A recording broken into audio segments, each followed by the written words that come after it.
Dhanraj fund കൈകാര്യം ചെയ്തിട്ടുള്ളത് സഖാവ് ടി എ മസൂദനല്ല, അന്ന് ഏരിയ സെക്രട്ടറി വേറൊരാളാണ്. ധനരാജ് ഫണ്ട്, രക്തസാക്ഷി ഫണ്ട് 2-3 കാര്യങ്ങൾക്ക് വേണ്ടിയാണ് പിരിച്ചിരുന്നത്.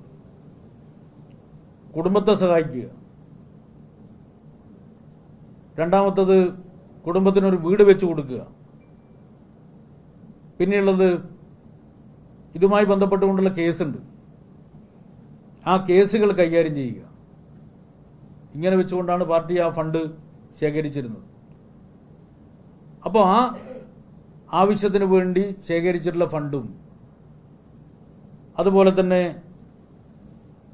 തെരഞ്ഞെടുപ്പുമായി ബന്ധപ്പെട്ടുകൊണ്ടുള്ള ശേഖരിച്ചിട്ടുള്ള ഫണ്ടും അതുപോലെ തന്നെ ഓഫീസ് നിർമ്മിച്ചതുമായി ശേഖരിച്ചുകൊണ്ടുള്ള വേണ്ടിയുള്ള ഫണ്ടും, ഇതിലൊന്നും പാർട്ടിക്ക് ഏതെങ്കിലും വിധത്തിലുള്ള ധനം നഷ്ടപ്പെടുന്ന സ്ഥിതി ഉണ്ടായിട്ടില്ല.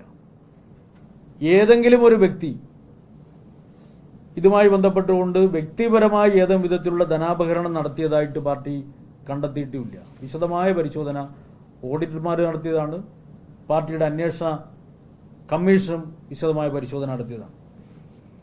പക്ഷേ ഉണ്ടായ സംഭവം എന്താ?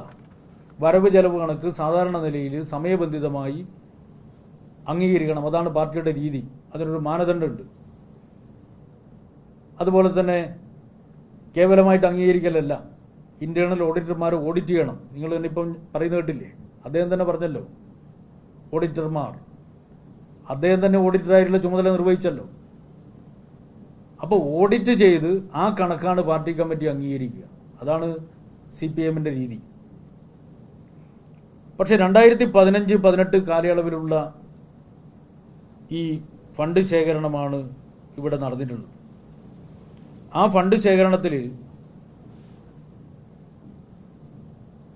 ഈ കാലയളവിൽ അതിൻ്റെ വരവ് ചെലവ് കണക്ക് അവതരിപ്പിച്ചില്ല. കൃത്യതയോടെ വരവ് ചെലവ് കണക്ക് അവതരിപ്പിക്കാത്തതുകൊണ്ട് ഇക്കാര്യത്തിൽ 4 വർഷത്തെ കാലതാമസം ഉണ്ടായി. അതിനെ തുടർന്ന് ആ ഘട്ടത്തിൽ തന്നെ 2022 തന്നെ പാർട്ടിയുടെ ജില്ലാ കമ്മിറ്റി ബന്ധപ്പെട്ട സഖാക്കളുടെ മേലെ അച്ചടക്ക നടപടി സ്വീകരിച്ചതാണ്. അത് ഏതെങ്കിലും തരത്തിലുള്ള ധനാപഹരണം നടത്തി എന്ന് കണ്ടെത്തിയതുകൊണ്ടല്ല. പാർട്ടി സാമ്പത്തിക കാര്യങ്ങൾ കൈകാര്യം ചെയ്യുമ്പോൾ നിർബന്ധമായും ഉറപ്പുവരുത്തേണ്ട ചില അച്ചടക്കമുണ്ട്. കൃത്യമായിട്ട് വരവ് ചെലവ് കണക്ക് ഓഡിറ്റ് ചെയ്ത് അംഗീകരിക്കുക, അത് സമയബന്ധിതമായി അംഗീകരിക്കുക എന്നുള്ള പാർട്ടിയുടെ മാനദണ്ഡം പാലിക്കാത്തത് കൊണ്ട് അത് പരിഗണിച്ചുകൊണ്ട്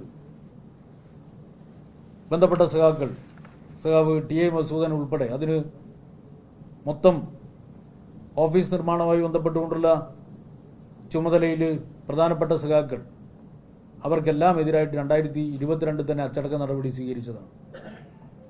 അപ്പോൾ അച്ചടക്ക നടപടി സ്വീകരിച്ച് പാർട്ടിയുടെ രീതിയിൽ അന്വേഷിച്ച് തീർപ്പാക്കിയ ഒരു കാര്യം ഇപ്പോഴും വർഷങ്ങൾക്ക് ശേഷം തെരഞ്ഞെടുപ്പ് വരാൻ വേണ്ടി പോകുന്ന ഒരു ഘട്ടത്തിൽ